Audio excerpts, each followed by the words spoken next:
Now, President Bola Tinubu has outlined a comprehensive security roadmap aimed at tackling terrorism, banditry, and other violent crimes across Nigeria. The plan focuses on mobilizing all security assets, strengthening intelligence, improving troop welfare, and deploying modern equipment to restore peace nationwide. The president has also directed reforms to free more police officers from community security duties, while addressing farmer-herder conflicts through structured solutions such as ranching in conflict-prone areas. In a related development, Nigeria has entered a tax cooperation partnership with France. The agreement signed between Nigeria's Revenue Authority and France Tax Agency is designed to modernize tax administration through digital systems, capacity building, and improved compliance as part of broader economic and fiscal reforms. Now today, we're taking a closer look at Nigeria's security reforms and economic direction under President Bola Tinubu. Joining us from Kano State is Dr. Hafiz Abubakar, former Deputy Governor of Kano, to share his insights on the government's security roadmap and the implications of Nigeria's growing international tax partnerships, including the recent cooperation with France. Thank you for joining us this morning. Thank you. All right, let's start with the tax law. There have been some reservations about that memorandum of understanding with France on taxation with Nigeria and modernizing, and also the new tax laws that are supposed to come into effect in January 2026. Let's have your perspective on that. Well, thank you. I want to start by being very honest with you that I have not read the new tax laws in depth to be able to give any informed, analysis. But all I can say is we as a people need to appreciate efforts to reform and improve. You will see as a people, we need to really generate more revenue to address our developmental challenges. And tax reforms are always a part of that effort to improve your earnings. But it has to be in phases so that the people and the system can be able to accommodate them without very serious shocks, because we are facing a lot of challenges of poverty, inequality, unequal distribution of both wealth and resources across the country. So for that, actually, you need to take reforms in phases so that the shock do not cause another shock that will result into negative results. So I am for reforms always. I am for development, and therefore I support anything that will improve our situation. And I know tax reforms have to be done well. Most of our people are commenting on this very early memorandum of understanding between us and the foreign country, simply because the reforms themselves are new, and people think we need to start find our home base in terms of collaborations, in terms of bringing, better ways of doing things than ab initio to start from a foreign country. Let me tell you, the whole world now is very jittery about these foreign countries because of their new colors that have started to be more exploitative, reminding them of their imperial past. And so people get very scared whenever you talk of any either European or American country at this hour, because of the new perspective the whole world is getting about this country. So whenever you mention any foreign country, people don't even wait for the details. But from the summaries, you find that when you talk of, skills development, we know we have a lot to learn from the past experiences of these developed countries that have gone very far in their tax systems, particularly in terms of collection and management and accountability of the resources collected. So if we are talking of a memorandum of understanding that will just be more of trying to improve our capacity, people will not bother. But thinking that these foreign countries will be directly involved in collection and management, people are extremely suspicious, very suspicious. So normally I think we need to see the details first of all before one makes an informed comment on what is done. But certainly government needs to appreciate that our people are scared of any foreign intervention in their internal affairs, because the issue of tax collection and management is a seriously internal affair. All right, so you have rightly spoken about how people are wary, Nigerians are wary about this MOU that has been signed between the French and the Nigerian government.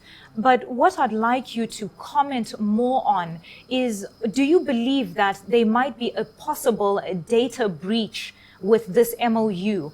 Can you just give us more of your personal opinion on what you think about this MOU and the details?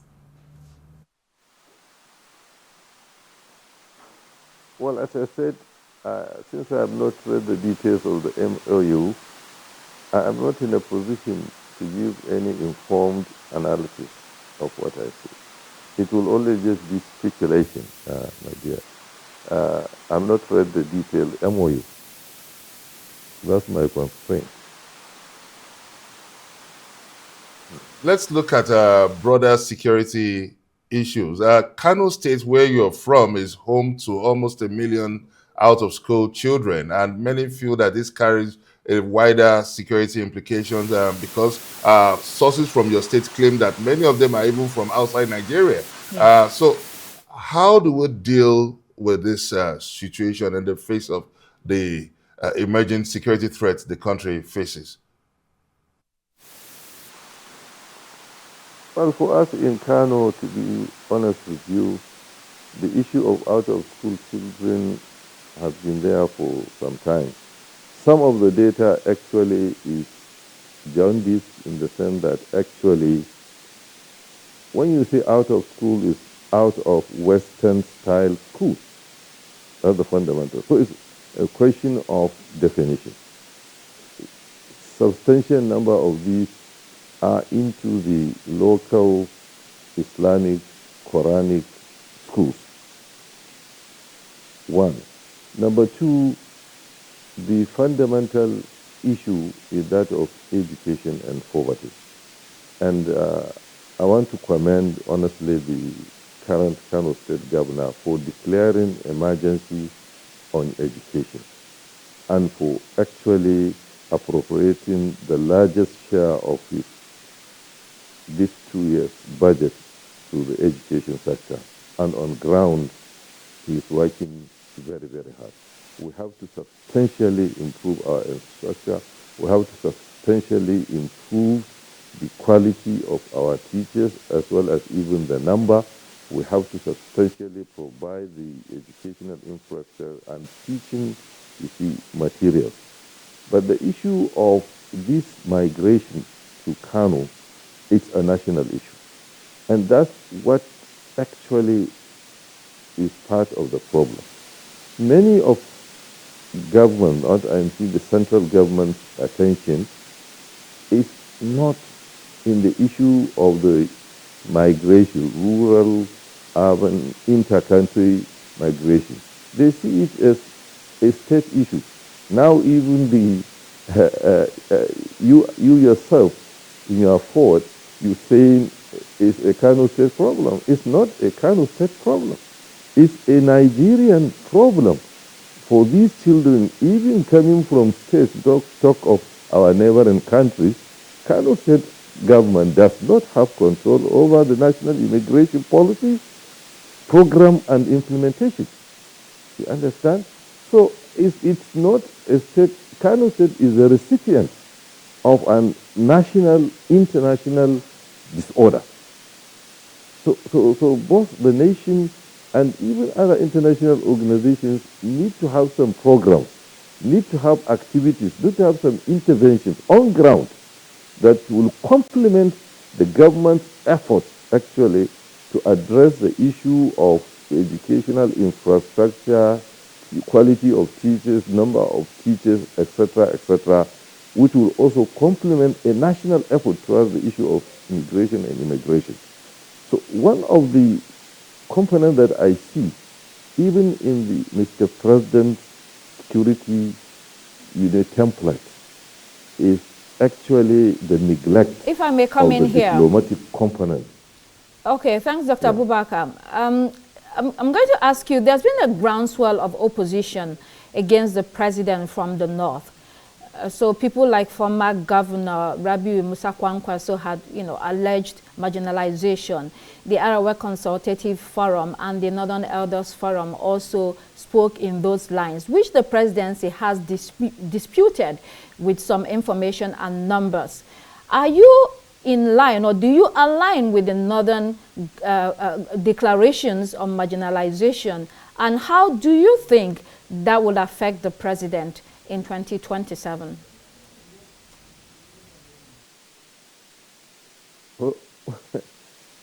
Well, first of all, I'm not aware of any declaration. I am aware of comments. When you take declaration, it has to be very formal. Forums, organizations recognize having to come to discuss and at the end of it take a stand. I'm not aware of such a position. Individual leaders, individual organizations have made a lot of comments with quite substantial reason to accuse marginalization. But to me, this is the normal trend. Power rotates in this country, and it's issue of both perception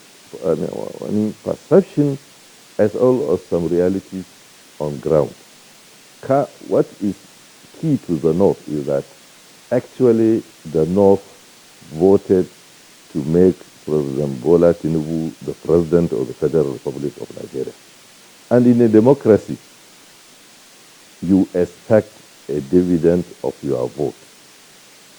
The northern part of this country gave President Tinubu the votes that made him the President of the Federal Republic. I think that is the fundamental issue that should be addressed. And we are implementing a democracy. So in a democracy, whoever gives his vote expects reward. And all what I believe our people are saying is that they have not seen enough reward of it. In fact, others that have voted even against the president now receive better attention than the ones that gave the vote. So it's a matter of those people now to rethink. Is their vote worthwhile? Should they give it again? Is it going to get them any dividend from the practical experience of the 2023-2027 test? So I think that is what is reality. But I know as we move towards 2027, you can see so many realignments, so many efforts in fairness to the president and his people. And what I trust is that our president is a practical politician. And I know he will address these issues.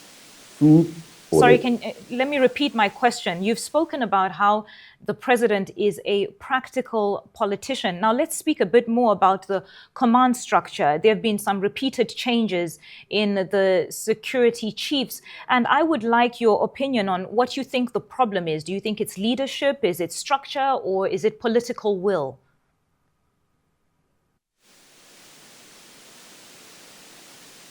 To be honest with you, from my personal experience, I was privileged to serve as the special assistant to the Federal Minister of Defense for 3 years.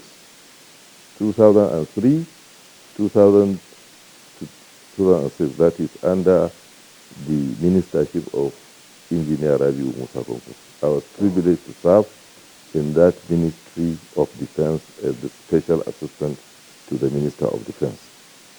And our regime for that year can be credited with the production of the first Nigerian defense policy.